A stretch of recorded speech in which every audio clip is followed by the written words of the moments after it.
1% of dudes rapping, they ain't nice as me. 98% ain't live the same type of life as me. The judge gave me life and then they sent me where the life is be. That level 4 with depth and vice, the type of stuff they like to see. Two choices, fight or flee. I refuse to die a chump. I never been a mark, but damn, it's scary when that riot jump. I seen dudes cry, get pumped, and some sexually brutalized. Knew a dude who lost his life and he was only doing 5 year-long racial fights when homie all you do is ride. Lonely days and nights up in a hole causing suicide. From the moment you arrive, you see the Mexican mafia, AB skinheads with big giant swastikas, pro-black philosophers, the BGF, the Kumi, and Muslims who will murk you from the nation to the Sunni. That MS was loony, quick to ride up on they rival. Even Christians went to church, hide knives up in a Bible. Political and tribal, the Crips and Damus, the Long Beach, the Hubs and the Dubs and the Grooves, the IE, the Bakersfield, the Dago Pyrus, the Hustlers quick to roll, the gangsters don't move. Whatever click you choose, you better say what's cracking, YouTube. It's your boy 16 to life, and I'm back like I'm on a parole violation. Yard down. Yard down, man. Got a very interesting guest in, man. I definitely appreciate you for reaching out to me, man. And if you don't mind, go ahead, just introduce yourself for everybody. Well, my name is Roy Raheem Butler, from Oakland, California, originally. I served 28 years on a 15-year life sentence. Second-degree murder. My role, I played in the murder. I had 2 other crimes. And I've been out on parole. I've been out of prison since 2014, June 26, 2014. I paroled. I've been on parole since 2019. I did 5 years on parole. Out here, San Francisco. I paroled to San Francisco. I paroled actually to Health Right 360 Walden House program. Mm-hmm. I did a SAP program inside, and I went to the SAP. I was like introduced to like transitional programs, transitional housing programs, things to help you like navigate toward back to society, reentry. Right. So I decided it would be the best move for me, and with the help of a case manager in there, was a good case manager I had in there, and we decided on Health Right. It was the best choice I ever made in my life, man. I ain't gonna lie, because they got a sign when you go to the front of the house. It says, "Today is the first day of the rest of your life." Wow. Right, and that is very true. It's how you take it, though. You know what I'm saying? Some people go in there and play with it. I seen all that. Right. It is what it is. So everybody on different stages in their life. Right. But yeah. You definitely got a good point. After doing all that time, having life, thinking that you would never come home, and then get out, and like the sign said, this is the first day of the rest of your life. Your life. Wow. One good thing about you, right? I've never had many, I don't think, if many guests from up north. So it'll be very interesting to hear your perspective, because for a lot of people that's not from California, they don't understand that it's 2 extremely different cultures between Northern Cali and Southern Cali. And so you grew up in Oakland. Tell us a little bit about where you grew up in your upbringing and stuff like that. Well, I grew up in Oakland, California, typically West Oakland mostly, and I grew up I was born in 1967, August 5th, 1967. So I grew up back in the 70s. I hate to stop you. You said August 5th? I was born August 5th, 1967. That's my birthday, August 5th. All right, go ahead. So that's Kendrick Soul, man. Yes, Kendrick Brotherhood, you know what I'm saying? That's what I'm talking about. I was raised in the 70s, you know what I'm saying? So I was raised in and also, not just that, but I was raised around an era, not just like the Hustlers, that's what I was right where they made the Mac at. I lived right down the street where they made the movie The Mac. Okay. You know what I'm saying? Rich Pryor, I made Rich Pryor. I got his autograph back in there, all that stuff, right? But I was grew up in that kind of scene too, the Hustlers, you know what I'm saying? But also the revolutionary scene, because I was Huey, all them, you know what I'm saying? Bobby, you know what I'm saying? A lot of them, and Big Howard, the Panthers, Right. So now my family was Panthers, so I grew up with that little, kind of influence too. And then mixed with the streets, So it's very interesting upbringing. There's a lot of love, neighborhood. It wasn't like I said, it was a very different culture, you know what I'm saying? It wasn't we didn't have it wasn't like a lot of gang violence, like that kind of stuff. It wasn't a lot of violence. It was violence, but it wasn't like that, you know what I'm saying? It was a more into drug type of thing, violence. Right. Drug war. They had a lot of drug crews. You know what I'm saying? Let me ask you a quick question real quick. to touch on a little something that you said for those who may not be familiar with a couple of extremely important names that you mentioned. You mentioned Huey and Bobby, which I'm sure you're referring to Huey Newton and Bobby Seale. For those who may not know, they are the co-founders of the Black Panther Party, which was started out in Oakland. So what was that environment like, man, growing up with a pro-black, upbringing and influences like that in your culture? What was that like? Man, I was very, it was like, at the time, it was just like, I didn't look at it, I'm real young, so I didn't look at it like anything deeper than that. It was just a thing to do, Right. It was just a thing to do at the time, as I talk older, I really realized what it really was, But it was a thing to do, and it was a very interesting upbringing. Like I said, there was a lot of love, and the love for the community, you know what I'm saying? Like things like, for example, if I did something down the street, if Miss So-and-so see me down the street, she whooped my tail, you know what I'm saying, that thing went on for a long time, people took care of each other. Right. You couldn't break it, it wasn't no robberies, no break-ins on our blocks, so that kind of stuff, saying, people didn't rob each other, so they had people out there doing bad, things like that, whatever you want to call it, right, but people didn't, it was boundaries. Right. And I think, you hear that a lot from people from our generation or close within, from regardless of where they happen to grow up at, that it was, the communities back then was like a village. Like you say, if you go down the street, you do something bad, somebody down the street's mother may see you, give you a whooping, send you home call. So it was extremely different. Now, for a lot of people who don't know as well, touch on what it was like, because you said it was some bad things going on, but there is no Crip and Blood presence in Oakland. So are there gangs out there, or do they gang bang, and how does that work? Well, my opinion, it's gang banging. They call it more. It's more like turf, right? And it's like it's not behind like any kind of color code thing like that. It's more there's a drug, drug turf thing. So it's more like the rivalry, the jealousy, neighborhoods. It's like blocks, neighborhoods, and projects. So it's still cliques and crews and stuff. It's just not like you said, the color association. Yeah. It's no in the violent element. It's a little different. It's violence. It get violent because there was a lot of bad murders, boy. I mean, especially the '80s, in Oakland, there was a lot of bad drug wars going on in inner Oakland, between the rivalries, Mickey Moe and Felix Mitchell. I don't know if you never heard of them names. There's a lot of stuff going on back then. There's like a lot of, I said no, most definitely. Yeah, there's a lot of dying, you know what I'm saying? So that part element was really bad, also, at that time in the early 80s, early to mid 80s, Now, for those who are not familiar with those names who didn't, that you just mentioned, because I'm definitely more familiar with the name Felix Mitchell. Can you talk a little bit about who he was and stuff like that? Well, what I know about Felix is he wasn't born in Oakland, I know about, but he's in a village called, it's the 65th village, 69 village. There's a projects. In 69th Street area in the east side of Oakland, right? They call it the 69 Village, right? And they had they had the mob, like real mob, you know what I'm saying? Right. What he did was he had he built his empire. He was building an empire, a drug empire, which he pretty much did, right? And he had guys like in the project, like for example, the youngsters would be lookouts. They get paid to be on the roofs and be lookout for the police, stuff like that, Right. And make sure, that kind of stuff, Right. And they can do their business, with ease, make their money.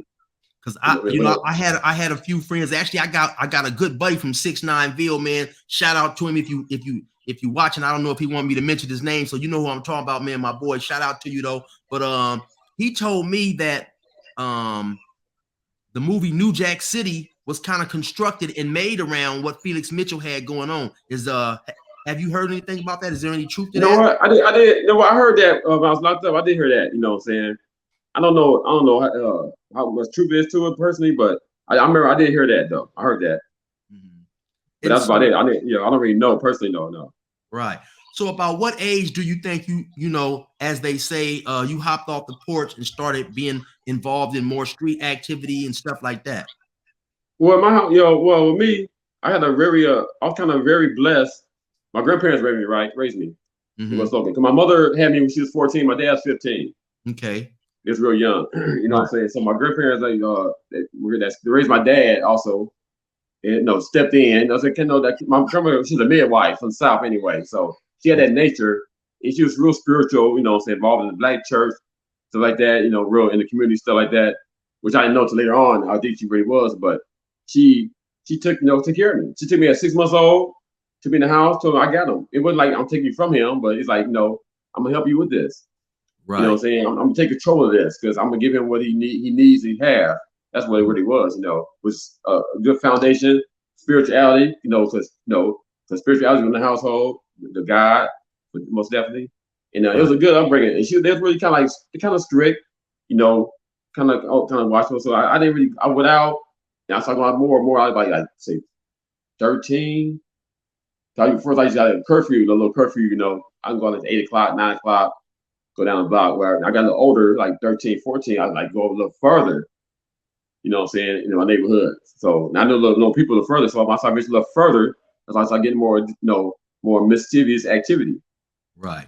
Now, You know, so, to my understanding, some parts of Oakland have always had a large drug scene or whatever, with heroin and stuff like that. How did, in your opinion, the influence of crack, once it arrived, did it change the neighborhoods and just the violence and stuff like that? Oh my God, that's definitely. I'm gonna touch back on you talking the heroin thing, right? I grew up in West Oakland where that was like I consider that was the heroin capital, right? Because I grew up seeing a lot of heroin addicts because heroin was big down in the projects in the neighborhood, right? You know, I lived in the house personally. I lived in the project, but I live right around the corner down the street like that, right? But I see these guys all the time when they be kicking, throwing up, and I was like, man, that's like, what kind of stuff is that? That's like what they get. I'm like, I don't want that, you know, type of stuff. So that was kind of like my scare straight at a young age, seeing that the bad effects of it, right? When they kicking and throwing up and gagging, all that kind of stuff, right? And that's mostly all I've seen. So I'm like, wow, I'm kind of cool on that one. So I never really got in dope. I never really did drugs anyway. I smoked weed, you know what I'm saying? But I never really got to the dope thing personally, as far as using, you know what I'm saying? But that kind of, but as far as with the crack scene, when that hit, oh my God, it definitely changed the whole spectrum in Oakland. From the as it probably did in a lot of places, a lot of urban areas, good hood areas, you know what I'm saying? The women, women that normally guys couldn't get, became easy. Right. Yeah. You know what I'm saying? Because they was becoming addicted. Right. You know what I'm saying? And it happened. I know some girls personally that was cool, like good, like I said, like good girls, you know? Yeah. And it turned out they tricking with the for the crack. I'm like, wow. I was like about 18 then, seeing this kind of stuff, you know, right before the prison. And I'm like, wow, that's deep, that's crazy. Yeah, for those viewers out there who missed, you know, the younger viewers who missed the emergence of crack, it was an extremely horrible community altering drug. Man. Yeah, man, it took it had a horrible effect on the community. Did you ever involved in hustling or this and that? You know, how did you end up getting out there in the streets and, you know, eventually getting caught up in the crime that sent you to prison? Well, my case was kind of like how can you say situational in a sense, because you know when I had a homegirl, that's what it was. I had a homegirl, and she was a singer. She doing good stuff like that. Also, you know, we kick it a lot, talk about music. I was DJ. I was into the music real good. That's one thing kept me on a lot of bullshit too, with my music. Right. Me DJing, do a little parties like that. You know, in my little sports. You know, and I ran around a little bit, but I would just, you know, back and forth, you know what I'm saying, like that. But what made me get into the crime was when I got close to my friend named Shay. Her name is Shay, and Shay's like a few years older than me. We was kicking a lot, and she was going with the homie for a minute. A brother, we had a homie. He was a brother we kind of knew. He's from Richmond City, and they got into it, and he's beat her. I guess he's beat her up, abused her. So she had cut him loose, and I guess he's come back forth there and there. And we just tell people about it. You know, we was like, wow, this kind of like leave alone. You know what I'm saying? Right. Then one thing led to another. He came over. I guess she got pregnant by him before she had left. He came back and broke in the house and grabbed her outside and body slammed her on the concrete, and she had a miscarriage. She was too much pregnant. So that right there was a trigger what fear was. You know, like that knew her, you know, like really cool, you know what I'm saying? Right. So like really like empathy. So we saw, you know, like we get the criminal element, you want to like me. I know me personally. I wanted to do something to help her. Right. You know, really, that's my general intention, right? But I didn't really know how to. I didn't have the tools to help her properly. Uh-huh. I only knew the other element is The my violence criminal thing. Right, right. Yeah, where I was taught was like my uncles and my father said, "You give a woman, you're a punk." See, I was taught that. Mm, You up on a woman, you know, before like beat her, abuse all that, you're a punk. Cause right. she's the weaker species. Come on, why you doing that for, right? So I had that mentality already. So how I reacted was that from that Uh, he deserved to get what she got. right, right. You know, that was my thought, my thinking process. You Uh-huh. know what I'm saying? At the time, he deserved to get what she got. So by any means, we gonna do that to him. So Right. we set up, beat down, all that kind of stuff, Uh-huh. Set him to get beat down. One thing led to another. We followed back to her, had her lead her to the apartment. That's how I went down. Then my crimey, who stayed with her, who had another issue with him anyway, which I didn't know. We was plotting, and he jumped out and stabbed him while I was in the same room, same apartment, but in the bathroom. Mm, Yep. So I never even touched the guy, right. So you end but up I getting but I got caught. I got caught up for helping planning the beat down. I got tied in that, saying like accessory, basically. right. So I So got, yeah. so what was that like? So what was that like up until that point? You had never gotten any legal trouble up until that point? I got like went to like a little juvenile thing for a minute, what I'm saying, while I was real young, but it was like a slap on the wrist thing, running around. So Uh-huh. really really no. So So really so no. what was it like at that point? How old were you? 18? No, I just turned 20 years old. I just had a birthday, just turned 20 in August, and then I got arrested September 27th. Mm. Yep. And so 20 years old is still extremely young. So Yeah, what was yeah, it yeah, like yeah, yeah. Most at definitely. that I point? was a kid. What was it like at that point, finding yourself in now such tremendous trouble? Did you Man, I'm know? telling you right now, right? Like a lot of people don't admit fear. Most I was definitely. scared to death. Right. Did You know you what I'm did you saying? did you know how much time you was facing? When I went in, I went in, I already know, right? I went in, go to get it rain, I got arrested. As it came out of my house, it was like a few days later. When they got around to me, right? So went down. I got booked. I went in. I didn't really know, right? Till I got into the really to like through booking. Set in. They said special circumstances, premeditated murder, death penalty. Yeah, I was like, but that little cell and just cried because it hit me like, damn. When they said that, like I'm gonna die. That was the feeling I had at the time. You know what I'm saying? So that's how it hit me. And when I did that, if I got to that, it's like some of the stuff, I just like, you know what? I gotta do this. Like the will, what I'm saying? The wheels took over. You know what? I'm here. Gotta do it no matter what, some kind of way. Was it you and a couple other guys? All you guys was charged? How it was two or three of Yeah, you it was guys? me. Matter of fact, me, the homegirl who was getting abused, she got caught up in it too. The other crime, Terry Hines, he got caught up too. Like kind Right. of like by chance. There's three of us all together. Mm, She okay. got caught up for like being like accessory also for Right. knowing about him. Because she led him to the place where we gonna be down at like like a little pop on the head, not too bad, right? I Yeah. take you on medicine, and it led to something else though. When he got stabbed, actually got stabbed by my other crime. It was a knife, but she was tying all that too, right? Uh-huh. You know what I'm saying? So when it came down, the police came. She was spooked, scared. You know what I'm saying? They got her butt down there. And this, my other crime, Terry basically wanted to confess and everything. He's so scared. It was about all fear. So that's all it was. He was all young anyway. Right. So he's So he's like 19. I was 20. He's about like 19. You know what I'm saying? She's like a couple years older than me. Female. So we know everybody's scared to death. I get it. I really get it now. You know what I'm saying? More than ever. right. You know what I'm saying? But that's what it really was. So what all the time you end up getting, I'm assuming you end up going to trial, right? Actually, no. I didn't go to trial. You know what I'm saying? I had a so-called court-appointed attorney. Uh-huh. Well, they didn't call it a public defender. They called it a court-appointed attorney, right? Right. You know what I'm saying? So, and I'm thinking, like, okay, I got a good cool attorney. What he did, he worked me, right? Because me being naive to the system and everything, he worked me to plead out a deal of 15 in life. Mm-hmm. Wow. You know what I'm saying? Yeah, sure did.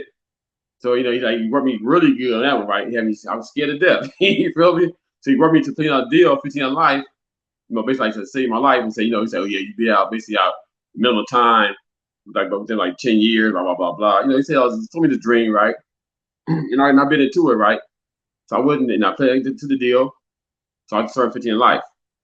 So what, if you don't mind me asking, what about your other crime? Did he end up getting a life sentence as well, or? Yes, he actually got first degree murder. I got second degree murder. He got first degree murder in the use of a knife, right? He pleaded, he confessed it to his crime also. He included everybody else in it, but he still confessed his crime, basically first. Right. You know what I'm saying? And he got 26 to life, 25 for the murder, and 1 year for the use of the knife. That's what his charge was. And what about the female that you guys was trying to protect? She got 15 in life, also like me. Oh, is that right? Wow. So what about, how is everybody now? Do you know if any of those other individuals are out? Yeah, they all out. Matter of fact, she got out first, like years ago under the bat. It was I think it was Gray Davis was in office then. And she got up under it was a thing called a battered women syndrome. Right. Because she did go through abuse, and that was real. I feel so bad that she got arrested. Like, wow, that's crazy. Why didn't you put her in jail? It was messed up. When she caught up in a thing, but still, she's a victim. To be honest. So they get to her. She had some women's rights organization kind of like get hold of her, I guess, where she was at, the CIW, and they helped her out. They got her ass out. That was back in I won't say 2001, 2002. Wow. You've been out. And so, okay, so here you are, you're 20 years old, you find yourself locked up, facing life. What is when you left the county jail? Well, let me ask you a little bit about this, because the up north politics are different from down south. And you told me eventually you began running with the Kumis. Was you introduced to that in the county jail up there, or was that something you was introduced into prison? And also, for those of us who may not know what Kumi is, I have a lot of viewers that are definitely outside of California and some outside of America as well. Can you tell us as much as you're willing to about Kumi? Yeah, well, Kumi is basically the full name is Kumi African Nation Organization. That's what we're doing, and we basically was an organization deemed for basically for the community. You know what I'm saying? It was like more like a freedom fighter organization. It's also firstly deemed started from it grew from the need, basically I'm saying the need for brotherhood. In a time where it was like a lot of this disadvantage. You know what I'm saying? And a lot of separation, stuff like that, right? So it was in the founders. I don't get their name out too much, but the founders of the Bay Area, it's Oakland. The founders came together and said, if we want to get together some brotherhood, because brothers are so apart, it is so lost, you know what I'm saying, it's do like whatever. So you want to get a sense of pride, a sense of unity, sense of direction. That was the purpose. Okay. And I came along, and it's been that way for since early 80s, you know what I'm saying, late 70s. So it always been like that, right? And I know of the struggle for years, everybody knew each other, so it was just a thing to say, anyway, that even be from the Bay, from the streets, 4 and 5, Right. And that's what I was going to ask you. For those who cannot quite catch what he's saying Kumi, and the spelling of that is Kumi, and Kumi is the Swahili word for the number 10, right? Exactly. And 4 plus 1 plus 5 equals 10. Equals 10, right? And then for you guys who may not know, 415 is the area code, or one of the area codes from Oakland. And so, well, back in the day, rather, it was the area code for most of the Bay Area, period. Right. Okay. All the cities. It changed like years. I think in the early 90s, they started giving different area codes, different cities, spreading out. And Frisco kept the 4 and 5. I think only Frisco kept 4 and 5 only. Every other city got different area codes now. But at one point in time, all the whole Bay Area basically was 4 and 5. So that's why people say 4 and 5, basically. And so that's you guys. That's how they come up with Kumi. Like he said, 415. If you add those up, they equal 10. And the Swahili word for kumi is 10. So is kumi, without necessarily getting too deep or getting as deep as you feel comfortable as getting, is kumi something separate from the Black Gorilla family? Oh, most definitely. Most definitely. It's not the same entity at all. It's two different entities. One entity who started, I guess, influence and inspired out of the birth of George Jackson, of course.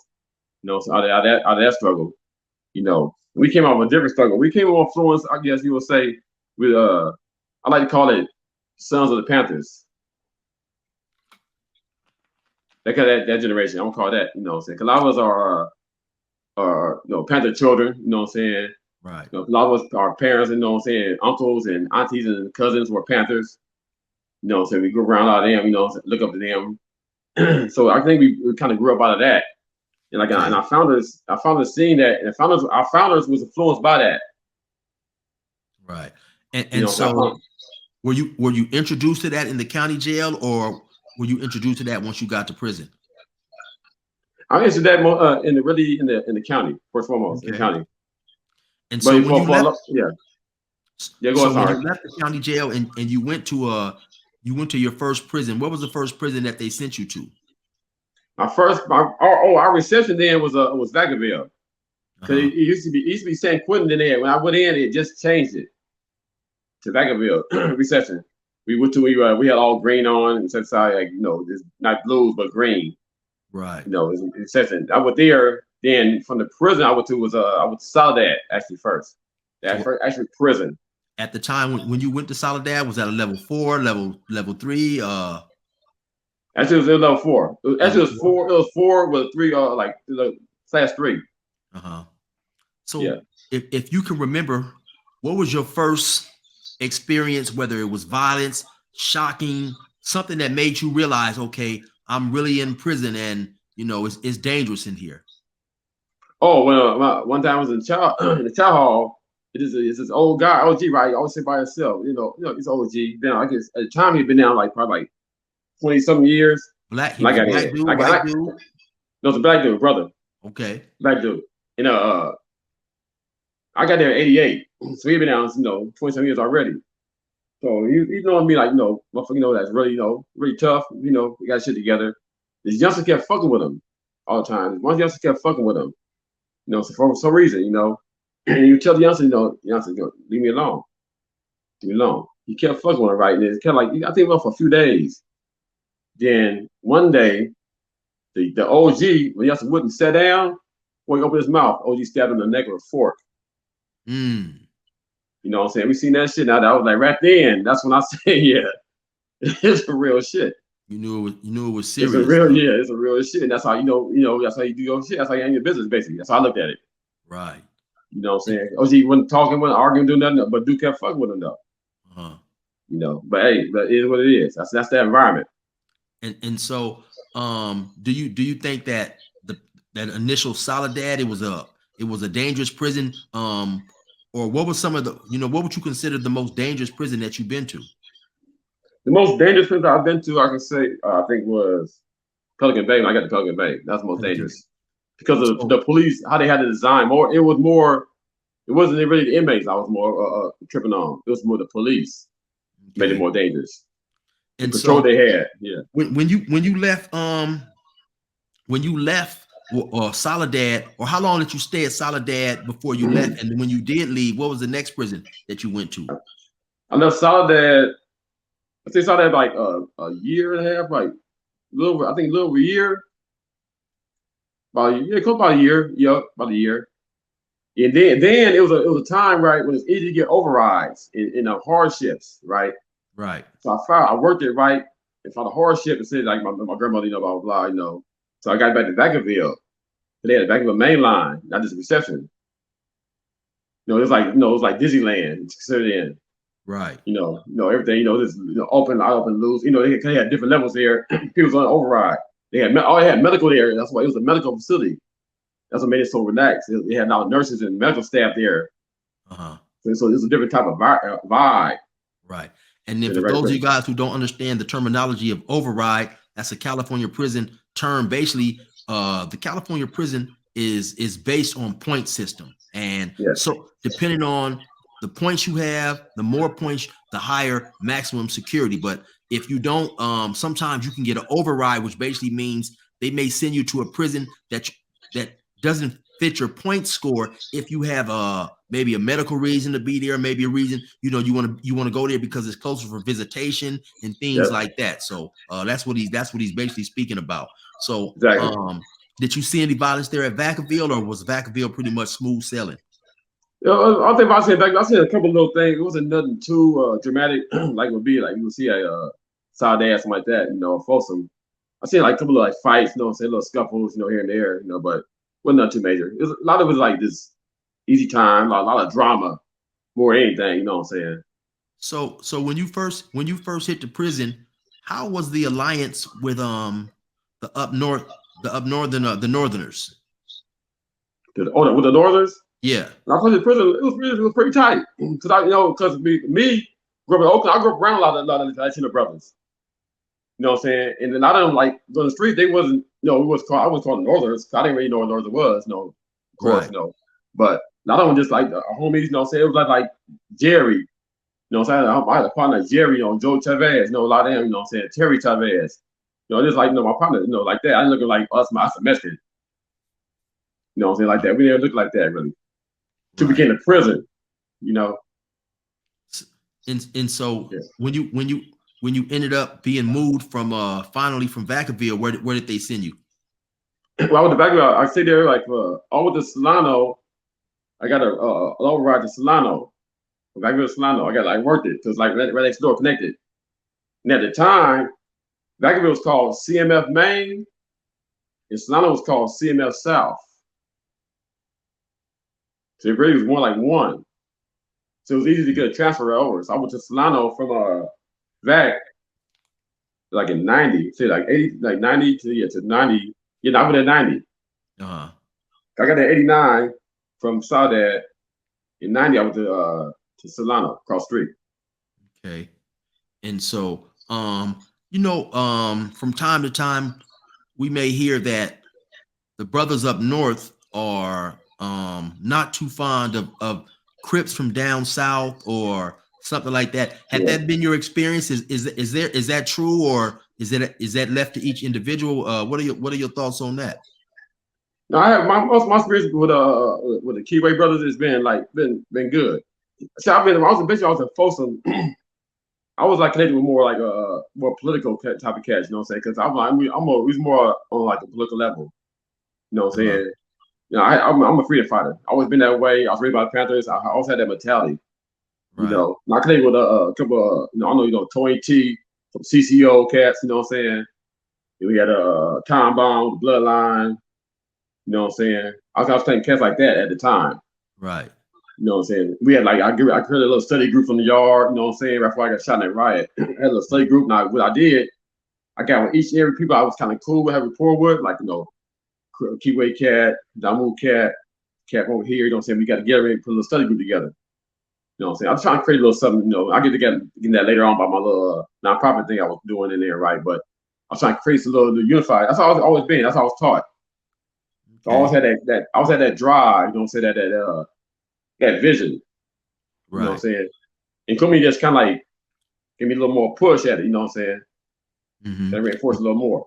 Most definitely. Now you just mentioned being shot in a riot. So you're talking about the riot in '96 in New Folsom? Yes, I am, sir. On September 27th, 1996. How long had you been at Folsom before that riot actually occurred? I got there in '94, actually. I got there I think it was I want to say April or May of '94. Now, up until the point of the riot occurring, how do you feel? What was it? A lot of racial tension between the blacks and the Hispanics, or was it a lot of violence at the prison? What was pretty much going on at the prison before the riot?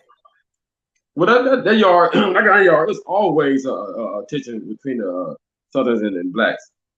You know what I'm saying? Even the Nazi law riders was there. You know what I'm saying? Mm-hmm. Right before I got there, they had a big ass war when they shot a brother in the leg or something. I forgot what it was. I was kind of briefed on that when I first got there, like, on the security on this area, that's area, could this happen right here, blah, blah, blah, blah, blah, blah, what I'm saying? Like, okay. So it was been going down already before I got there. But the tension had been high always. So being at a prison like that, where it's a lot of tension between different racial groups, did you always feel like you was walking on pins and needles and something was eventually, going to explode? Because sometimes when you at certain prisons, you can tell it's just a matter of time before certain groups get into it. Did it feel like that? Oh yeah, always, most definitely, all the time. We talk about it a lot too. You know what I'm saying? It always felt like that. It'd be cool sometimes though. Sometimes it'd be like cool program, play sports and everything. Get a little, the little stuff out there. But it was always tension, always on security, high alert. Even whatever you was doing, you had to have your Usalam up. Right. Now, let me ask you a question. While during the time that you was incarcerated, did you ever have, because they say a lot of times that blacks don't check paperwork in the penitentiary and stuff. Did anybody ever ask for your paperwork to see what you was in there for? Oh yeah, I asked years ago. Yeah, I had years ago, but I haven't asked like for a long time because I just came to the point I was known by everybody. Right. You know what I'm saying? The guys started going to different prisons. Of course, my career, I ended up going to 13 different prisons. You know what I'm saying? Through my journey, you know what I'm saying? So I began to know like a lot of people, I know a lot of people already, but I get to know a lot of new people too, though, you know what I'm saying? Build new alliances, new relationships, you know what I'm saying? New rapports, all that kind of stuff. So your paperwork was checked less than it was. I mean, so it was checked. It wasn't more than not your paperwork didn't get checked. Yeah, more than not, because it wasn't have to, really at the point, certain point, it didn't have to get checked. Right. So does it all just depend on when you go to a new prison, who's in control of the collective that you ran with, or why do you think it was checked sometimes and sometimes it wasn't? Well, it's checked sometimes. With us, it was checked in different ways. You know what I'm saying? Like through the wire or through the word, like that. Right. So we don't have to like really look at paperwork all the time, unless you like somebody that's really you don't know. Right. You know what I'm saying? Let me see that, homie. Like that. We really don't know, but nobody knows you. Okay. But now, but yeah. Up until the point you was shot, was there any other riots or any other altercations involving different races? Yeah, they had little small mayonnaise. They had the Southsiders got into it. They had all the Northerners was on yard for a minute. They got into it. They put like a few Northerners on yard, try to build. They try to build their little car up. The first one was no Northerners on yard at all on B yard. It was all like A yard. Right. So I put some yard, which I felt was cool. You know what I'm saying? A little balance. You know what I'm saying? There was they had actually some good guys. The one they put there, actually some cool cats. Pretty good guys about structure. Okay. Yeah, kind of serious, But the Southerners wasn't having that at the period. At the period of time, so I get in the weight pile. And we gave them some weights. But they had weights in, right? And the Southerners didn't want them on the weight pile. So we us and a few other people, I think some Asians, gave them some of our weights off to the side to have something. Right. You know what I'm saying? Say, fuck that. We're gonna give you something out. Don't worry about it. Right. So okay, take us to the time when unfortunately you were shot in the riot. Coming out that morning, was it any tension? Did you know it was tension, or was it a normal day? How set the scene for us? Well, we found some tension out like the day before, right? So that morning, got up, the word was spread, you know what I'm saying, that when we go out, it's be on high security because it's might be popping. Okay, so hold on real quick. I hate to interrupt, but you said so the day before the riot, the word had been spread that it was tension? Yeah, somebody have it yet. Do you have any idea what happened, or? No, I don't know. I didn't know exactly what happened at the time. I just know it said the Southerners. You know what I'm saying? It said Southerners and blacks, so we they'd be on high alert. That's all I knew. I didn't say no specific. I didn't really hear no specific, you know what I'm saying, group. You know what I'm saying, like that. I just heard, the brothers. Okay. And then so the day of the riot now, what were you up to and stuff when the riot actually broke out? When I came out, we came together, you know what I'm saying, and did a check in, check in the yard. Then we first off, I got somebody go with me. I had to go to the canteen. You know, and I was gonna try to go also stock up. I got a little extra money. I got, got blessed from outside like some money. I'm gonna go fat to the max and stock up, right? So I can, be ready, right? Right. So my boy, Dre, no, my bad. My little partner with me. We walked to the canteen and just I'm staying. Finally got in line, stayed in the back. Finally got up to the, to the front, but staying on the side. You get up to the side of the window. I got that far up. Now I was standing looking. We kept, we just felt it, right? All of a sudden, somebody say, "Look!" And that's what I was going to ask So you. I looked Before the dude hollered, "Look!" Did you happen to see any unusual grouping? Because we can tell by being on those riots. When all the different races are sectioned off, it's real quiet. Nobody's playing basketball. Nobody's working out. Was it one of those type of things, or how was it that day? It was a little bit. It was kind of like that. People were sectioned off, right? But yeah, see how people trying to go to the canteen. The canteen's going on. I think somebody was like playing on the soccer field a little bit. It wasn't no major sports like that going on, but it was like somebody playing on the soccer field. Without that, maybe like a few stragglers like that kind of days. People trying to go to the store. People going to laundry, shit like that. You know what I'm saying? Mm-hmm. But people still knew because you could tell. Right. You still could tell. And we also heard that the CEO Best, his name was Best. I think he was like 5 block, no, 7 block. No, 5, yeah, I think it's 7, 8 block tower. He was passing. He gave him knives. He's going to give him some knives. Now hold on, stop. Okay, now you said a CO was giving you guys knives, the blacks? No, not us. The Mexicans knives. White COs though. Oh, okay. So now this is a white CO. This white COs, they've been in line. They said they're passing out. They give them knives. They let them. No, this is what it was. My bad. I'm taking that back. He watched them. My bad. I'm sorry. He watched them pass out knives. Okay. To each other. Oh, okay. So you retract that then. So you saying the white CO watched the Hispanic? Yeah, let me retract that. That's what it was. Yeah. He watched them. CO Best watched them pass out knives. And he shot. He was one of the ones that shot the most shots out of this tower too.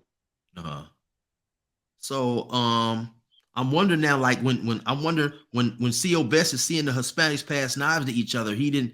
I guess so. Of course, obviously, he didn't put the yard down or. No, or... he allowed everybody to come out. He allowed the yard to continue to come out. Okay. Yep. So now take us back to the moment you at the canteen. You trying to get up in the store. All of a sudden, you hear somebody say, "Look." Oh yeah, I see. Somebody say, "Look." So I look across the yard, like kind of like across the field, and it's like the railing, like the canteen rail. People saying line it. It's right in front of me. I'm out the rail though. So as I look. And there's like a little crowd on the rail. It's like a little Hispanic guy, like half my size. It's kind of funny though. He's like, I think he's like trying to punch me, but it was like more of like a push. You know what I'm saying? So he did it like this, and I was like just kind of caught guard for a minute, right? That it wasn't nothing really like hurting. And I just like kind of got off like a reflex. But then he got smothered in the little crowd. It was like crowded inside the little railing, right? He got smothered in the crowd, and we started getting off. You know what I'm saying? Like around us, it started getting off. Yep. Then they shot a couple times. People get like you get down for a minute. You know what I'm saying? Look around you. Then they rose up again. They rose up again. I went to get down. I turned to get down. I'm like on the grass area, right? I guess like it's like a brick wall, like a concrete wall behind me. The canteen wall is.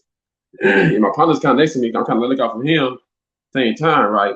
So I turned to get like to move back down. I said I feel he's shooting right there, right? So I turned back to the wall. And I turned, I kind of squatted, and I got hit from behind to the back of my back of my neck right here. And the bullet traveled out the back of my right here under my base of my skull, the roof of my mouth, out to my left nostril. Wow. And so I think back in the days when you came, did they still have the no warning shot policy and all that stuff? No, they said that shit, but everybody knew it. They still shoot your ass, Right, because that's what I was gonna ask. I mean, prior to you being shot, did you happen to notice or see anyone in the vicinity with a knife, or do you think he was just shooting randomly into the crowd? Well, I didn't see nobody not every night. In my area, like where I was at, like people just fighting. Now they had knives, of course, across the yard. Right. They moving, but I didn't actually see any knives, in front of me. So after you was hit, did it dawn on you that you had been shot, or what did what did you think was going on? My first thought was like somebody knocked the hell out of me, right, from behind. You know what I'm saying? Somebody Uh-huh. got me from behind, like just knocked the shit out of me, right? 'Cause it was like a blow.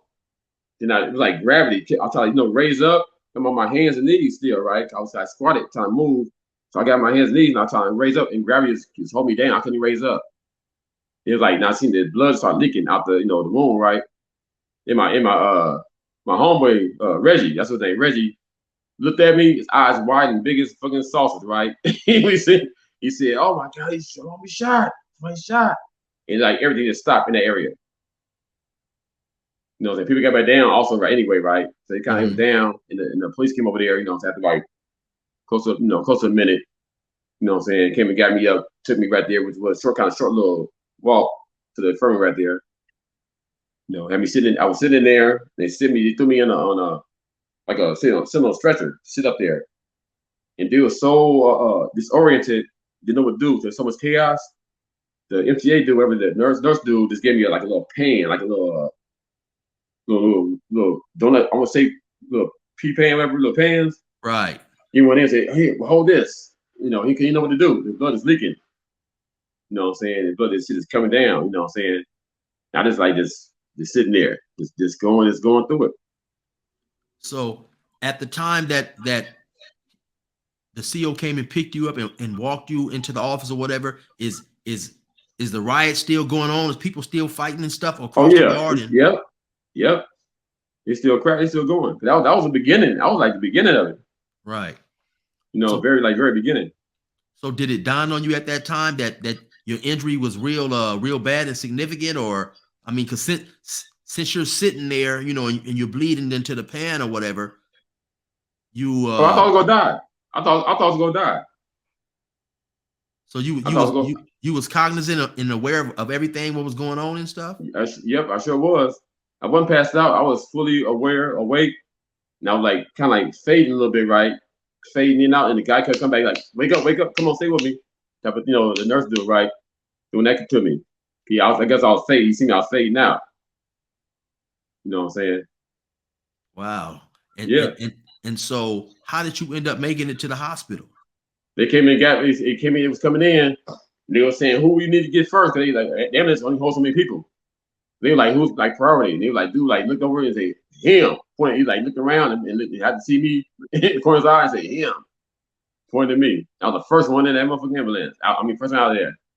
Now at the time when you was in the MTA and they was asking, who needed the most medical attention right now, was there a lot of injured convicts in there? Or yeah, it was a few. Yeah, a few couple guys on the side of the wall, like on the floor. I seen them with the dude the Mexican dude got shot and killed.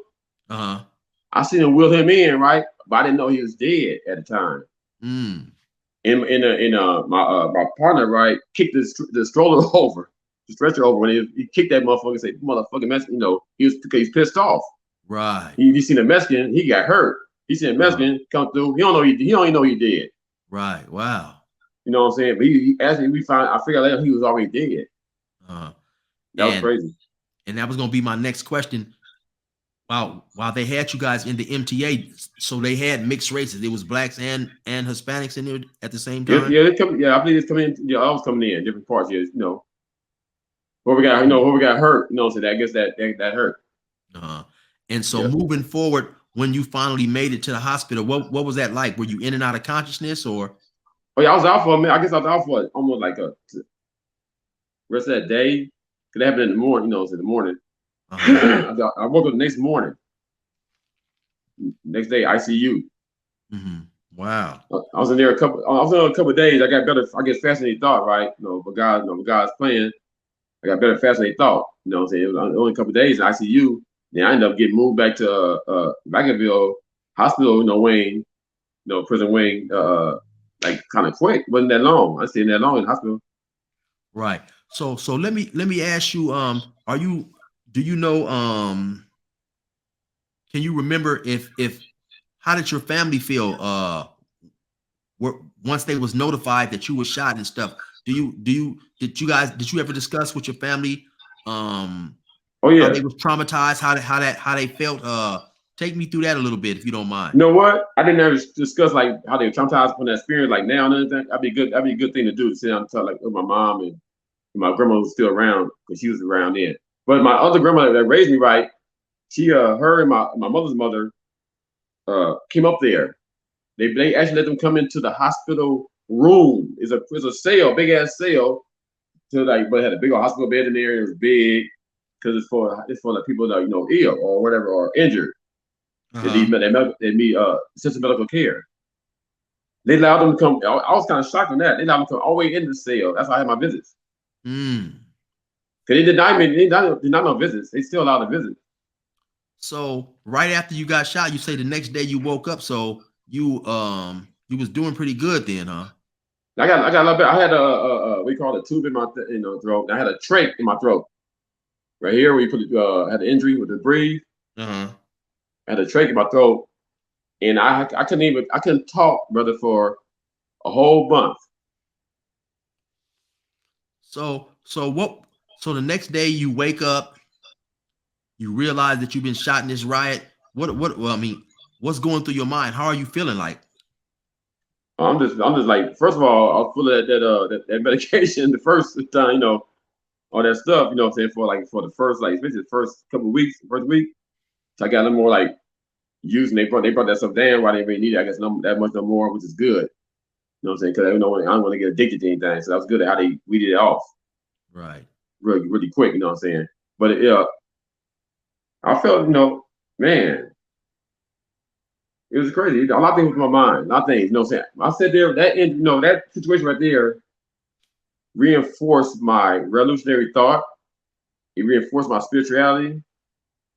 Because I recognize that I was saved for a reason. Mm-hmm. So I'm a very spiritual person. You know what I'm saying? My people are spiritual. I believe in God. You know what I'm saying? I believe everything happened for a reason. I like to say that the angels guided that bullet because that bullet tried to rat. It barely missed my jugular. Mm. You know what I'm saying? Traveled under the base of my brain, the bullet, and through the roof of my mouth. Now, let me ask you, before you was actually shot, did you ever think that having so much time and due to the nature of violence in prison that you may not make it out? And then being shot after you actually was shot during the prison riot, did that do anything to increase your worrying about not making it out, or how did that affect you? You know what? That just made me more aware of the system, how corrupt it was.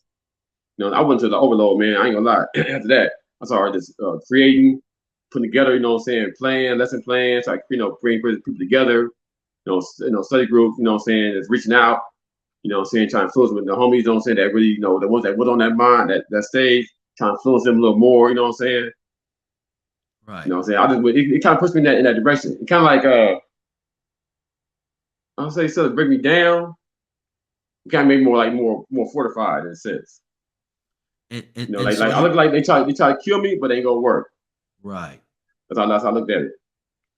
And so you told me earlier that at some point while you was in the hospital, you noticed a couple other people who had been shot, who was in the hospital as well. Can you recall how many other people that got shot that you Yeah, remember seeing?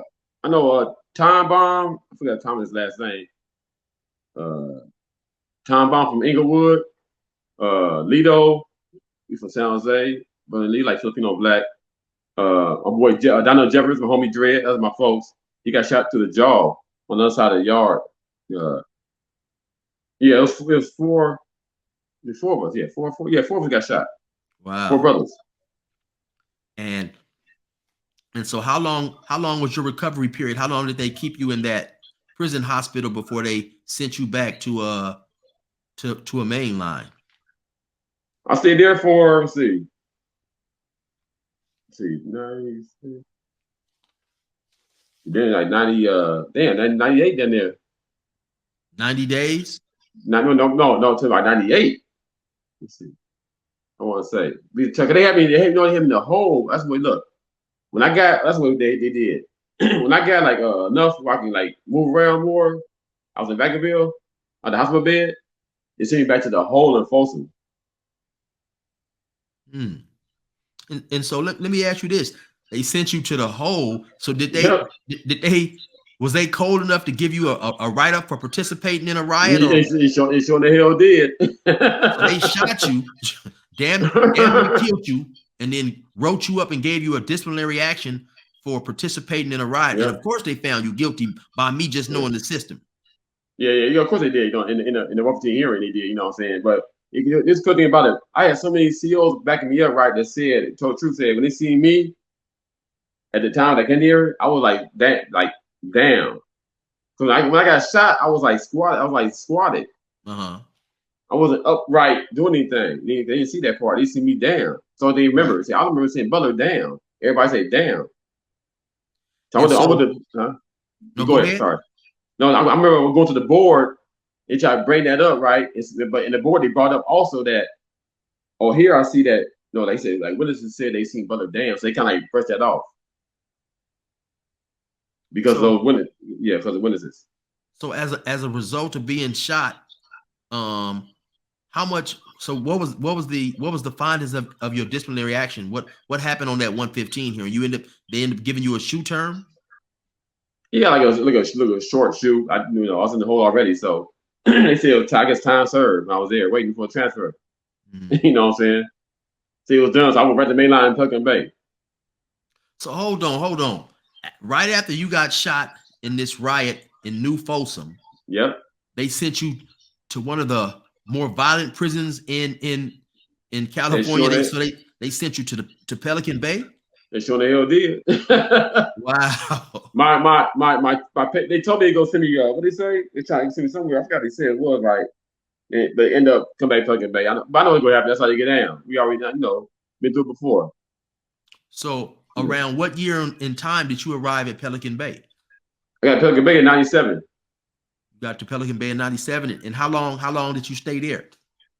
I stayed there for I only got 3 years, but see, I went out to medical they sent me to San Quentin. I was going to medical. That's what I did. I went out to medical to see some doctors in San Francisco, but they held me in San Quentin to the reception side, like out to medical, like out to court. Uh-huh. But it was out to medical. So I was in San Quentin, but I couldn't go to mainline San Quentin because it's level 2. So I had to stay in the reception side, be in C sections, which is reception. Mm-hmm. And live like the reception, basically. Right. You know what I'm saying? Yep. And So I did that. I stayed there 6 months. I stayed there 6 months. Sure did. And then that's when they shot you to Pelican Bay. I went back. Pelican Bay. Yeah, I was already there. They signed me off medical, so I was like out the medical, so I had to go back to Pelican Bay anyway. I was like at that prison. Oh, I was signed to that prison anyway. Now Pelican Bay definitely has a notorious reputation in California prisons and also on the YouTube world. How long were you at Pelican Bay before you seen an act of violence that made you realize that I'm right back in the thick of things? Oh shit! Like it was like the first month. You know what I'm saying? First month. So what happened? The Sultans and the Bulldogs are getting at it. You know what I'm saying? Oh, up there in Pelican Bay? Yeah, they're getting at it first on the yard. They was clean house, whatever they're doing. You know what I'm saying? They're getting at it. We just stay out the way. Come on, cover work, stay out the way. Yeah. And so did you get caught up in any more riots at Pelican Bay? Yeah, the one on the basketball court, they Mr. Dude got shot in the head right by me on the corner of that court. He got shot like right near us.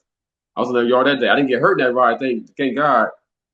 They said nothing physical, but I was on the yard right there. We was trying to fend them off. We by the basketball court against the fence line. I was watching the game. The same thing, tension. High alert. So, be on alert. I've heard a lot of different things about what that riot was about in Pelican Bay. To your understanding, or do you know at all what was about? I had no idea. I ain't gonna lie. I don't even know. So I don't even know. So once again, that day was the word spread that it was tension, or because Yep. To me, I'm wondering. I've done time myself, so I'm wondering if the brothers knew that it was tension. Why was some of them over there playing basketball and not not paying attention, not on point. Yeah, you're right. That's how some people slipping. Cause we were around the yard, like our folks, and also letting people know that the keyway homies know what I'm saying. A few of them know. We was letting know that we was live with. Everybody kind of on guard. Saying be on your guard. You know what I'm saying? Don't know exactly what's going on. Be on guard. People was like it was in like 2s, 3s. You know what I'm saying? Formations like that. Security. I came out basketball court. Homies like, man, when somebody we say stay with walk with you with her. I said, I'm gonna get up here. I got like hella brothers over here. You know what I'm saying? So I said, watching the game. I don't like all that shit anyway, personally. You know what I'm saying? So I said, I'm watching the game with the brothers over here. That's my security. So when I right there by the fence line, that's when it kicked off. And you can see it on YouTube, the YouTube thing they got, right? I was looking at that shit, I'm like, wow. I didn't see it till like way later. That right there, like years later. By you knowing where you were and stuff, were you able to spot yourself in that video? Yeah, I sure the hell did. I can tell you. And so I'll show you. I had a rain jacket on with a black beanie, because two of us in that fence line back had rain jackets on, right? That's standing up. I had a rain jacket on and my beanie down, black beanie. So you're the one who you said in the rain jacket. I was close. Beanie? I was one the rain jacket on, closer to the where the guy got shot. Okay. To that corner, it's like a corner right there, a little corner of the fence. And so how was your stance when you was on prison on the carrying of weapons? Did you feel it was better to have a weapon, or did you not prefer to have a weapon? I prefer not to carry a weapon on me. Personally, some cats, some homies they like that kind of stuff. You know what I'm saying? Like say threat, they say threat. I guess make them feel better. You know what I'm saying? Whatever. Right. So I went into the raid that carrying on me like that. You know what I'm saying? I didn't carry somebody on the street like that personally. So I wouldn't read into that. You know what I'm saying? If I know where to get it where I needed it.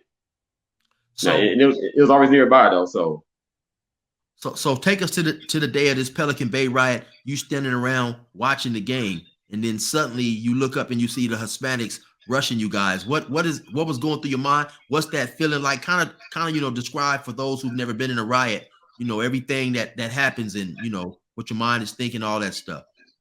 All kind of things come up, man. The adrenaline, the fears come up again, especially you've been through before. You know what I'm saying? Well, me personally, I speak for me. I was more cautious from other melees, so I've been in situations. That made me more cautious, especially getting shot. It made me extremely more cautious. Right. So that is me personally. But I guess I say it brought lots of trauma. And that's what I was going to ask you. Did being shot in that previous riot, did that affect your ability or your will of wanting to participate in this next riot? Because like you say, now it's jumping off. But since you've been shot before, were you worried about getting shot again? And do you think that's how you wanted to participate? Oh hell yeah, I worry. Hell yeah, I worry about shot. Get shot again. You're damn right. You know what I'm saying? Yeah. I worry about the police. I worry about the police more than I worry about the Mexicans. Right. So I can see them. Right. But doing the tower above me, he popping down. He shot Tuffy. Homie, keep way too. He shot him through the shoulder. We was kicking the play. He was playing basketball. Matter of fact, he ran out there out in the open because the tower is like goes so far. You stand back like we was against the fence. You can't really get down on you like that. We stepped out. He stepped out and got popped. You know what I'm saying? A little bit. That was crazy. They was shooting us, man. I fear them more than anything.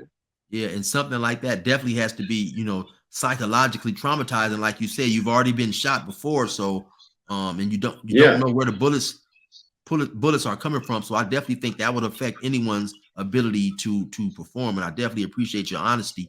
Of course. Somebody asked me, during that riot, you see a big old tall brother over there in the corner, and he's slinging them and chunking them. Do you know who that was? I think that was Bosco. I believe that. I think that was the keyway homie Bosco. I believe so. Bosco had a rain jacket on. Well, yeah, he was just a big old tall dude, and I had talked to somebody maybe about a year before. I did an interview at a it was a picnic for lifers, and a couple of my subscribers was like, "Man, Chill, you should have asked him who that big brother was. It was a big old tall dude. I think they had the brothers up against the wall, and he was slinging them every time somebody run up. He was slinging them, just slinging them, backing people up." Where I was at, or over somewhere else? I think it was right. Around the area where the. You know what? I know exactly. I know exactly what you're talking about. If that was the same person, that's my homeboy Zoe. He's out now. He got a shoe store, a clothes store, and everything right now. You know, doing really good, community everything. But that was he's a rapper too. I don't know if you heard of Zoe the Roaster. Okay, is he tall? Zoe's tall. You know, he was slimmer then. He's chunky now. He got long dreadlocks. Got a little older, lazy, but you know, he's boxing. He's a Golden Glove. He's a boxer. He teaches someone how to box. He's a real boxer. It definitely looked like he was kind of tall and slim. Yeah. Yeah. He's like, see, back then he's a lot slimmer and more fit. You know, he's working out all that. You know what I'm saying? A lot younger, but he's a trained boxer. He teaches a lot of homies how to box. So I think that he was right there in the medical, right, kind of next to us. Matter of fact, in the medical holding place, with he got captain with Mexicans getting off. And they try to like jump him about five of them. Yep, and he was on them. He got scratched on his face a little bit, like little scrapes though. But they say that, like they said, like you said, I didn't see it, right? But everybody said Zoe was putting hands on them, like you said. Yeah, it was definitely some tall dude slanging them. Yeah. Were you in close proximity to the dude who lost his life, the Hispanic dude? Yes, I was. It was like to the left of me, like I was standing against the fence and faced out. It was like to the left, my left side, and I seen it right when he fell. Right fell, like my eyes, right when he fell. You know what I'm saying? And it should just stop, and he tried to drag his body. He was trying to drag his body back. The other Mexicans coming trying to get his body, trying to drag him. And I looked over. Somebody said something. I said, "Man, he's dead." You can see the blood come up out the bottom. I see the blood come out the bottom of his skull, like on the ground, coming out. So how, if any, did that affect you seeing him shot and killed right in front of you? Just period. And then also coupling with the fact that you had been shot, not even maybe, you know, a few years before in the same situation. How did you know? How did you deal with all that and process that? You know what? When I get in the cell, I got back in the cells. I went to my zone. I got on that bunk. I went to my zone. Did my prayer. Did a lot of prayer. That's one way. And my music. My music was my therapy because I used to DJ, right? My music, I hold on to music for I held on for dear life. So music, I use it as like a channel, an escape, you know. So I had some music. That was a good thing too. They helped me like this de-stress, as they say, de-stress. And like I do right here, I come home from work. My job, I deal with the addicts. People come to the program to get in the program, drug addiction, mental illnesses, all kinds of shit, getting crazy every day. I work with the homeless every day. Like that, so I deal with a lot of trauma right now too. So I come on with these stress. So I do the same thing. You know what I'm saying? I gotta do that. But the traumas came up. The trauma did come up, and I caught them.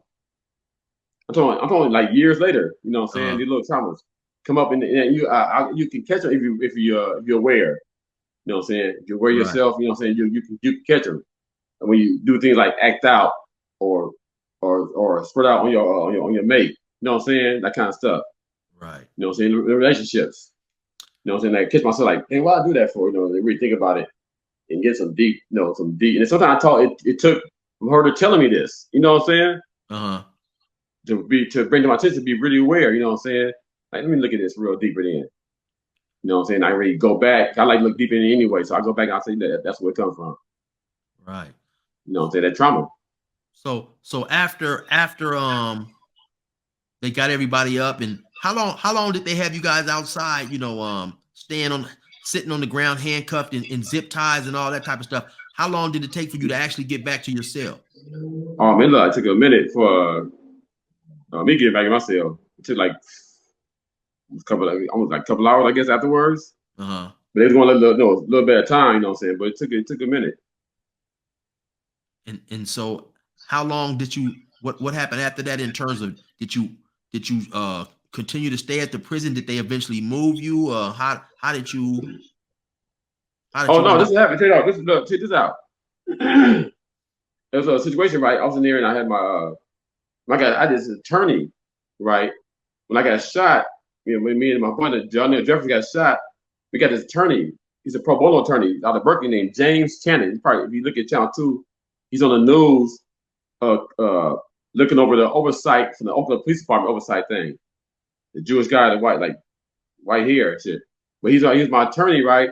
He's trying to get, through the for shooting us.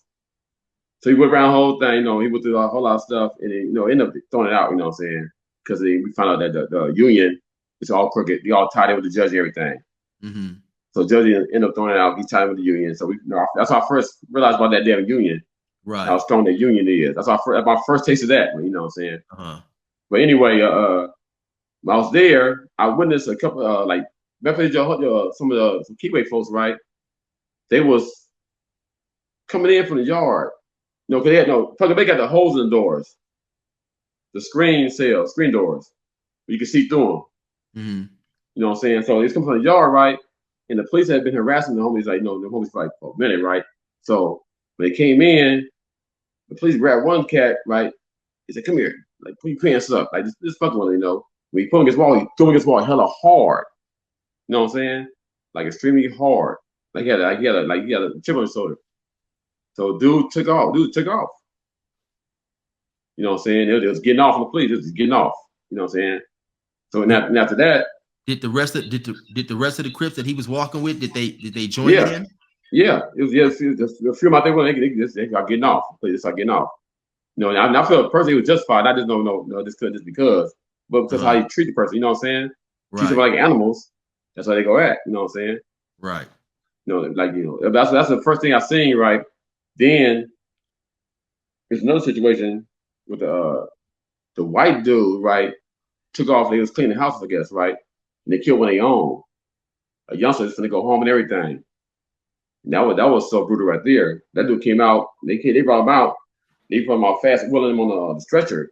And the ladies on top of him holding down the blood in. They get the big hole in that boy. They ran his chest, something like that. Uh-huh. And killed him. Right now, I'm like, wow, that's kind of deep right there. That's kind of really deep. And so you say he ended up losing his life?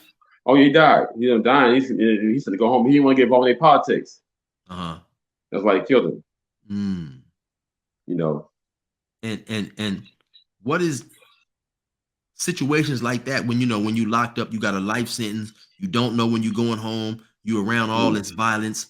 How does that affect you in terms of, it can make some people go crazy, it makes some people become more violent. How did it affect you? I was kind of fortunate, man. I think also one way, I didn't tell you earlier, but I was fortunate to have some good people around me. I think I was very from day one, even when I was back in Saudade. It's OGs, found out who my pop was, you know what I'm saying, my uncles was. They snatched me up, having the weight power, working out, studying, you know what I'm saying? They new cats have been down like since the 70s, and I got in there. Mm-hmm. You know what I'm saying? Some cats. So I kind of it's like messing with OGs more. I kind of hung around more OGs than I did people my age, I think. Okay. You know what I'm saying? Cause I was raised by my grandparents, I was raised by older folks, so I kind of felt more comfortable in that element. That's my element anyway, in a sense. Right. So that was my biggest thing, I think that got guidance, a little guidance, a mentorship. You know what I'm saying? Along the way. Now let me ask you, because like we mentioned earlier in the interview, that there is no Crips and Bloods in the Bay Area, and there's no Crip and Blood politics. So what do you think the general feeling was of Bay Area brothers when there was a Crip and Blood issue on the yard that may have got racial either with the Hispanics or the whites, and they would have to possibly participate just by being black? Did they, by them not being Crips and Bloods, did they not like that issue? Especially like say if a white Crip or something hit the yard, and by them not being Crips, did they? It's understandable if they didn't want to mess their program up or risk their life getting into it behind something that they wasn't involved in themselves. Yeah, if it's something like somebody did on the end, like some foul shit, you know what I'm saying? Of course, it'd be like, man, that's fuck that, I ain't involved in that kind of shit. But like just because, we on that where I was at, we was always supportive of black, no matter what. You black, no matter what. Now we with the times we asked homies like, you want to support, and they kind of refused to support, said we got it. You know what I'm saying? So I remember in Folsom, they happened, you know what I'm saying? In Folsom before the riot, all that stuff. The Keyways was getting to it with I don't know, it was a white boy or something. And we was like, man, y'all want us there? What's up? You know what I'm saying? They said, no, we got it, don't trip. We handle their business. So okay, cool. You know what I'm saying? We offer assistance. Right. But it's always been like that where I've been at though. But I know that some people got that mentality. Even some people in the Bay Area. get that mentality, you know what I'm saying? Because I guess, you know, things that they probably heard and going, not really knowing. See, I'm the kind of person, and I'm not the only one like that. There's people like that. A lot of us like that. I get to know people. I always been like that, you know what I'm saying? I like to get to know people, you know. I kick it, you know what I'm saying? Get to know people. Right. And I get to know people. Yeah, I never really trip. I tripped on like how you getting down. You know what I'm saying? How you getting down, how your character is, how you getting down, are you scandalous? You know, so are you a thief? You got you know, that kind of stuff. Right. So that bring problems, you know what I'm saying? I know that's something I trip on personally. Right. Now let me switch it a little bit and ask you about you by you being the Bay earlier in being from the Bay, and earlier in the interview you mentioned how you grew up with sort of around a lot of Black Panthers and stuff like that. At some point, the founder of the Black Panthers, Huey Newton, was killed. What do you think? What do you think was the overall feelings of brothers from the Bay about the person who was accused of killing him? Do Oh, you they do think? double. I never met him. I heard double R or something like that. They call him double R. I forgot it, but I never actually met the guy, the brother. But first it was a lot of anger. You know what I'm saying? I was hearing, there was a lot of anger. I had anger. You know, Uh-huh. I felt anger. Then I started hearing more things. You know what I'm saying? So I started having, you know, I try to look at things with open mind too. So I felt anger. Then I started realizing, you know, so I try to just look at the truth too. Right. You know what I'm saying? I looked at what he was doing. He made some mistakes, a lot of mistakes. You know what I'm saying? You know what I'm saying? And karma is a motherfucker. You know, karma will get you. Mm-hmm. You know what I'm saying? Not to justify what that brother Double R did, whatever, but karma will get you, and it's messed up. You know what I'm saying? We all make mistakes. You know what I'm saying? He was just a man. He did a lot of good things. He did a lot of good things. You know what I'm saying? But he made some mistakes. Right. So do you feel possibly that the brother who was accused of killing Huey Newton, would he be able to, you know, be on the yard around Kumi and BGF, or do you think that people would possibly try to want to get him? Nowadays, I don't know. You know what? I don't even think so. I don't think so. I think a lot of that stuff that passed died out. You know what I'm saying? I haven't heard anything about that brother in like a long time, really. You know, and I think a lot of things have changed anyway. You know what I'm saying? You know, trying to bring a lot of try to bring some brothers to like a more conscious mentality. You know what I'm saying? More conscious, productive mentality. You know what I'm saying? Because like no, because we got sidetracked. You know what I'm Right. saying? We got sidetracked. That wasn't the purpose to go. We got sidetracked, but it is what it is. It's a learning experience. So let me ask you a question about another legendary name in the Bay. Are you familiar with the name Lavelle Mixon? No, no, man, Okay. no. Lavelle Mixon, he's a brother that I've done some time with in Corcoran, but he's the one who I don't remember the exact years, but he ended up killing 4 police officers in Oakland. You said Lavelle Nixon? Lavelle Mixon, yeah, you didn't hear about that? He had he I got somebody pulled like he got pulled over on a police stop, and I believe he shot and killed 2 police officers. Then he ran and fled to his sister's house, and you know, oh, I heard about that. I did hear they about that sent the cry about SWAT that. team in there, and then he ended up killing 2 more. I did hear about that. I don't know him though. I never met him. I know, You know, yeah, I don't know him.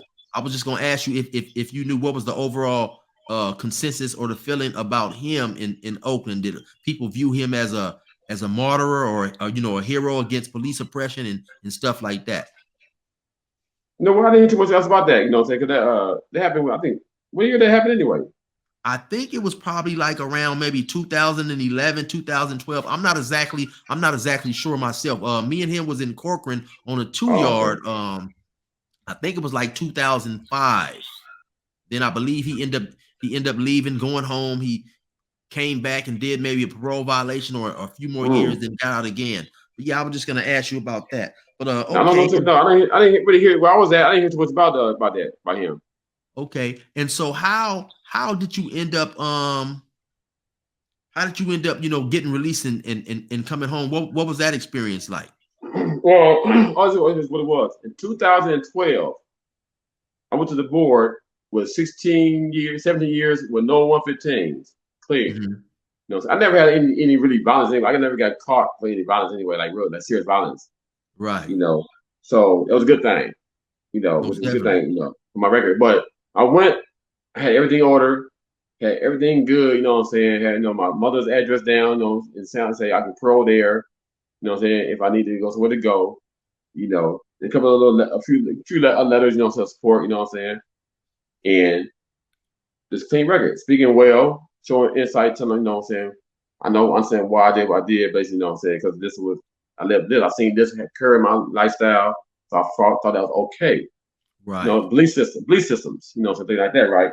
Uh-huh. They denied me 3 years. So I'm like, what the hell? I don't know too much about the law, right? But I know that don't sound right. So I went back to the yard. I got a friend named Mr. Jackson, brother name. I forgot his first name. He's a Muslim brother too. He been down. He had a C number, so he had been down like long time already, right? Yes, like C5 something. Anyway, he's a good paralegal. Been staying for a long time, really good, helping a lot of people out in case you can figure out. So I came back. He said, "Man, they denied you." He said, "Man, that's crazy. How they deny you like that, right?" Right. So he said, "When you get your stuff back, let me see your transcripts." So I got him back, shouted to him. He came back the next day, said, "Man, there's so many flaws in this shit. You can go home.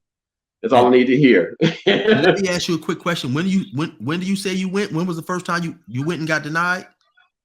Oh, I got denied before that. Oh, that I was 2012, but that was like my 9th, 10th denial. You know what I'm saying? Oh, okay. I got denied like at least 10 times though. But you know, okay. that last time was the one I was supposed to have been gone. So everything really was like, okay, I had clean time. I had this order according to you guys' law. I was supposed to be eligible for parole.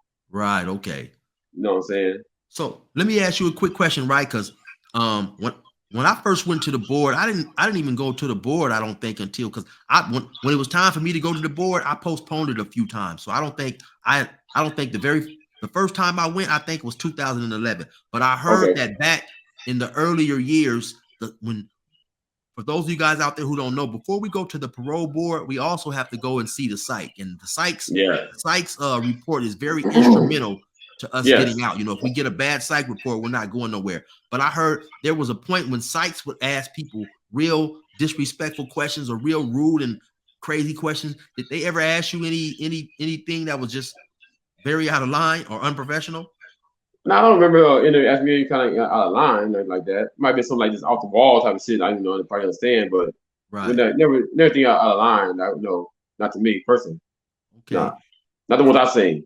And then so back to Mr. Jackson. So your Muslim brother who you got to help you. So he ended up found the writ of habeas corpus, right, in the Supreme Court up here in San Francisco, right? You know, Justice P. Klein, I know that judge. Most definitely, he's a very famous judge who has ruled in the favor of a lot of convicts that helped it open the door for other convicts to get out. There you go. He ruled in my case, right, to give me say I guess it was a case, you know, worth going further, right? And he signed the lawyers to me from Kecker and Van Ness law firm out here in Frisco, which they do like pro bono stuff, you know what I'm saying, civil rights stuff. You know what I'm saying? Freedom fighters, you know what I'm saying? Right. And he gave me the right ones, man. Because them dudes came in. Dude says, what do you say? The John B. Streeter, he's a head lawyer there, right? He says, I'm gonna read your stuff. I'll get back to you, right? He says he came back after he read it. He got visit like the next week, whatever. He said, Mr. Butler, I read everything in that thing, and he said, what do you want out of this? I said, I just want to go home, man. That's all. I've been too long. That right? He said, well, you finna get you home. It's like that. And he's still serious, right? I'll bleed him. I said, let's do this. I'm with you. You know what I'm saying? Everything you need me to do. You feel me? You know, hey, we work hard. We with the mock hearings. A lot of mock hearings. You know what I'm saying? He put me through it. He made me mad as a motherfucker. I ain't gonna lie. But he did for a reason. He said, we gotta do this to you because they gonna do that to you. Right. You know what I'm saying? They had me ready. They got me ready for their hearing. It was good. And then one more quick thing, man. I want to give a shout out, man, to Judge P. Klein, because yes, sir. A lot of people who haven't been through the California prison system, man, you know, lifers, sometimes I would run across a person who was sentenced to 7 to life and they'd been in there 30 years, 35 years, you know. Judge P. Klein, he ruled in several cases that made it that opened the doors for lifers to get out. He was one of the very few judges who made fair rulings and really opened the doors, man, for lifers to start being released from prison. So shout out to that. Shout out to Judge P. Klein, man. So when you finally go to the board, they tell you that you're suitable, that you're getting ready to go home. How does that feel after doing all that time, you know, never thinking that you would get out? Man, I just it was surreal, man. I ain't gonna lie. And this, you know, what I tell everybody all the time, I talk to somebody the other day at my job, right? I work with ex-lifers because Waterhouse Health, right? They hire people that came to the program also. So a few of us that did time together, like we was on yards together, we worked together. You feel me? All on the street, period. Boogie. I see Boogie all the time, you know what I'm saying? Urban Alchemy. I just work with that company. I left that company because different things for the work. I want to get more money, but we in the same area right here. Working back, giving back to the community, purifying our community, and the skills that we learned in there, we transform them into our here. You know what I'm saying? Right. And so you told me that you have a nonprofit organization or something that you kind of wanted to speak a little bit about and give people a idea about. No, well, I don't have it not yet. But we're working on a nonprofit, right? We've been working on it for a while. So I got LLC going. We put together some other things about board and everything, just finalizing some things. And I'm working with Bonafide program, which is founded by David Cohen. If you heard of it, it's out here based in Oakland, right? They work with formerly incarcerated and people incarcerated. They help navigate them back to society. They could do some things inside. I work with them on that. They have career coaches. They train people how to start on LLCs and nonprofits, you know, so coming out from the criticism. Mm-hmm. So I connected with him recently, so I'm going to have some training with him to get my thing going. I'm going to be utilizing that his program, the brother. Okay, most definitely, man. That's what's up. But man. what I want to do, what I'm doing is targeting, the community. You know what I'm saying? Because my passion is the disenfranchised community. You know what I'm saying? Unhoused community. Mental illness. You know what I'm saying? The youth, of course, because I always been mentoring my youth. You know what I'm saying? Getting back because I was young going in, so I relate to that. I always had a passion to get back to that. You know what I'm saying? Right. Turn that cycle around. You know what I'm saying? Change the narrative, as they say. You know what I'm saying? For a lot of young brothers, you know what I'm saying, out there, you know. And no, that's definitely commendable. And like yourself, I see a lot of people who go to prison and do a lot of time, like you and I, and people who, we experience things. And a lot of us get out and we definitely want to give back and try to help the community and help the younger generations not go through the same experience that we went through by being taught the wrong things, man. And I definitely appreciate you for coming on my show, man, sharing your story. Anytime I talk to a former lifer, I'm always excited, because I can empathize with what you have experienced, being locked up, never thinking you was coming home, and now you're home, you living your life, you enjoying stuff. So, man, I appreciate you for coming on, man. And I'm proud of you too, brother. I'm proud of you too, brother, for doing your thing. I watched your show over here and there, right, for the last I guess several months or whatever. I talked on it. Now I called him, like you said, man, brother, time that's cool, man. You do things like that, giving back. You know what I'm saying? Open doors for other brothers, you know what I'm saying? Hey, thank you. I appreciate it much, man. And stay safe. You stay safe out there, man. You already know what it is, man. It's your boy, 16 to Life. Resume normal program. The crackers let me out the gate, now the pressure's on. We about to get this shit straight like a pressing cone. The wrong cat to get aggressive on. I bring the bitch up out of niggas while you think they got them dresses on. My reach long and that's the best type. To have some dirty white boys come and smoke you like a meth pipe. And leave your chest bright red like a fire truck. Kicking your mom's door at night, nigga, and tie her up. I'm wild as fuck and I'm respected by the new youth. I put this pistol in their ear like a Bluetooth. I blow their brains on their new coupe. And have red everywhere just like a function full of soup whoops. Tell your troops I deal with beef like a butcher. My 4-5 pump more guys than Ashton Kutcher. Line pusher, quick to bury your clown, nigga. I stayed in the park like the merry-go-round. Get it? That gang greasy, bitch, that gang need me. Oh, you niggas don't know my name. That gang greasy, bitch, that gang need me. I'm out here doing my thing. That gang greasy, bitch, that gang need me. I swerve in my own lane. That gang greasy, bitch, that gang need me.